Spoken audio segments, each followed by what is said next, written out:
Yeah, hello and welcome. As we kick off our fact files, essentially, which are primers asking the very basic questions on a whole bunch of issues. A lot of our programming is obviously focused around COVID or coronavirus, but today we take a slight deviation to focus on the government's 170,000 crore or 1.7 trillion rupee plan for poor and migrant workers, which hopes to address the challenges that have been thrown up by the disruption caused by coronavirus across this country, particularly amongst the poor and migrant labor. So to understand this better, I'm joined by Dr. Govindraj Ethiraj, an economist, and I'm going to pose some questions to her, which will hopefully throw light on, first, the nature of the problem, the impact it's had, and then whether this scheme or the set of schemes that have been announced by the finance minister today will have an impact, or what kind of impact. So, Brinda, thank you very much for joining Boom today. So, first question, Brinda. So, how are you estimating the impact of what we've seen so far? The closure of enterprises, the impact on businesses, particularly those who are exposed to global supply chains, and now, of course, domestic as well. What we've seen is like nothing like I've seen before. So it's affecting enterprises, people, businesses, all across sectors. So it's not just the businesses which anyway was slowing down. And you remember we kept talking about investment not picking up and there not being sufficient demand in the economy. Now this has just got compounded. And the worst hit are really the migrant laborers and the daily wage earners, because they come across from different states and they come to work in metro cities, Mumbai, Kolkata, Delhi, and Chennai, and all other cities, Bangalore. So now they are faced with not only their livelihood being taken away, but they don't know what is going to happen tomorrow. So just think about the people who are working, who are really, earning a daily wage and then taking that home and having their meal based on their family having their meal based on what they have earned that day. So for that, I think the government has stepped in, and we need to really first calm the situation, and that's the message that the government is giving. We are with you. We are there. You will not starve. There is food, and we'll make sure that the food is available to you. And there is money in your bank account. So luckily, we've opened the Jan Dhan bank accounts. And so, almost 700 million people have bank accounts today. So now the government is directly putting in money for the disadvantaged, the poorest sections, the widows, the poor pensioners, the daily wage earners. So money is directly going into their account, and that's a big thing. And secondly, the government has said, in addition to what you are getting under the PDS, we are going to give you some more rations, and this will be free. And not only that, the beneficiaries under Ujjwala Yojana, there was a really poor households who were getting gas. So it's not enough just to get the ration, but also to be able to get the way to cook this meal. And if you're giving it to one person, remember the whole household is benefited. So it's a really welcome step. And I think let's not say whether it's adequate, more, this, that. I think this is not the time to quibble about such things.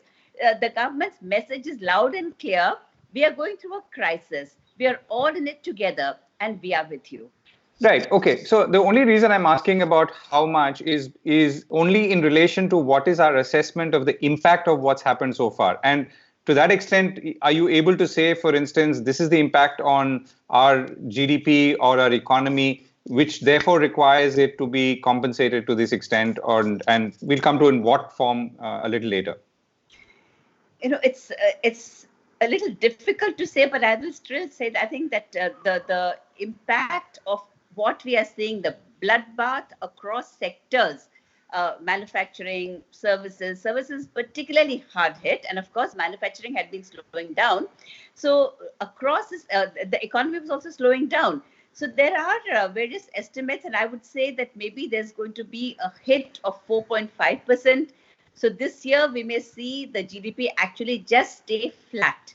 So we may not see any growth. And to manage a situation like this, I really don't know how much of money is required. But I think this is the first step. The government has looked at now the individuals, the daily wage earners, people who are really scared, worried, and they just don't know what to do next. So I think this is going to help soothe the nerves, douse the fire right now in one section. And I think there will be more to come, because we need help for sectors like aviation, hospitality, hotels, tourism. We need help for everywhere, because these are all labor intensive sectors. So I think pharma. So I think we will see more to come. But I think, Govind, now it's time for us citizens also to step in and do our bit. So whatever we can, however we can, we need to support the people around us, the communities where we live. Right. So if you were to look ahead now, all of these people can get their jobs back, because I mean we did start by talking about migrant labor, can get their jobs back if the organizations that they work for, particularly in the small and medium enterprise sector, are in a position to take them back, or in a position to restart their factories or plants or shops or offices and so on. So obviously that step needs to follow very quickly. And your thoughts on that? I think it will follow. It will. The government will look at now supporting these enterprises which are really providing the jobs, and I think that will be the next step, and banks will also be roped into that.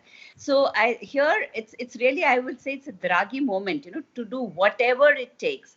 So we'll find the monetary policy and the fiscal policy working in tandem to get over this situation. So as you rightly say, yes, if they have to come back, the jobs have to be there, and the enterprises which support these jobs need to be alive. So I think the government will do that. Will be the next step, and the government is aware that we need to keep these industries going, especially the small and medium enterprises, which provide the bulk of employment. So Right. I think, Govind, that's going to be the next step.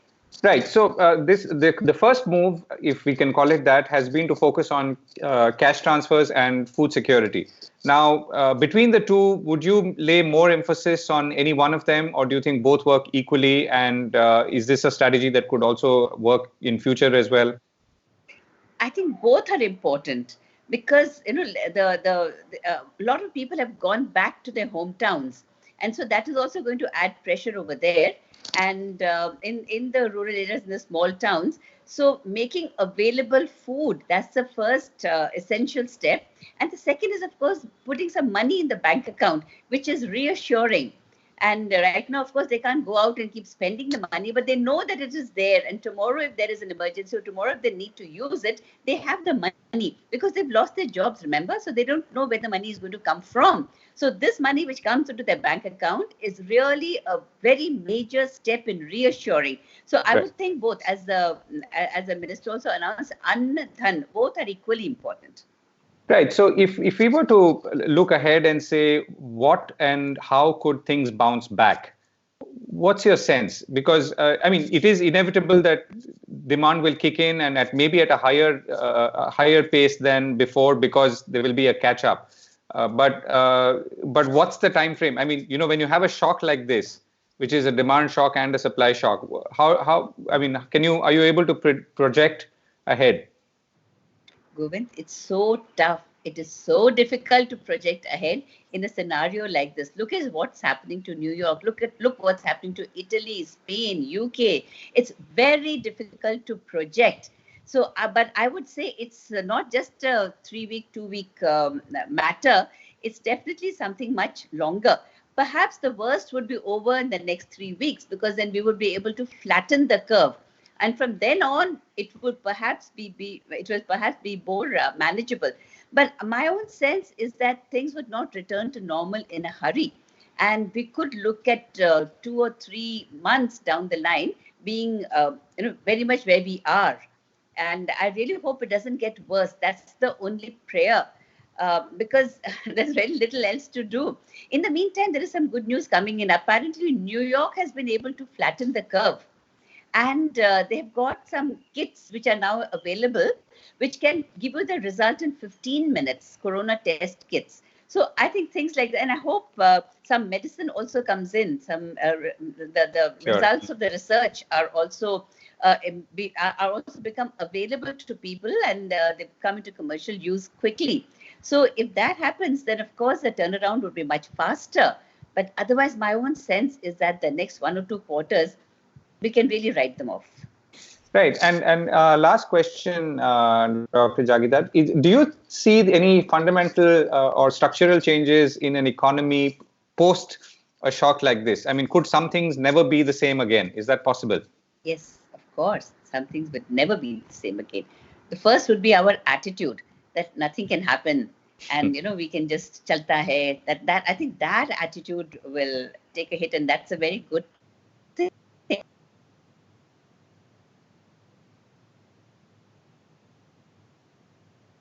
And that is very, very much needed, and I think that would be welcome. But yes, things will never be the same. And do you see, I mean, structural changes in the economy itself? I mean, do you see, for instance, a lot of people are speculating that maybe more people will work from home, that will have an impact on the way we lease office space and so on. I mean, this may change or this may not change. Do you have any thoughts on that? Work from home is not always possible in all situations. So in the tech area, perhaps it would be easy, but then the frontline banking desk has to remain open. The hospitals have to remain open. The hotels, hospitality, They have to function. So work from home may not be possible everywhere, but perhaps companies will now have to have work from home policy. So that would be like we have a whistleblowers policy, we have a prevention of sexual harassment policy. So I think now companies will also have to put in place a work from home policy. Yes, things will change. Definitely they will. It's never going to be the same again. Like I said, would be our attitude. And then, yes, maybe the way we work, and maybe now there will be more emphasis on work-life balance, perhaps. And I think I'm looking forward to that. Right. Okay. And sorry, absolutely last question. And this is much broader, the nature of globalization. And this is what we are experiencing is really an outcome or a fallout of globalization and the free movement of people between and goods, obviously, and between places.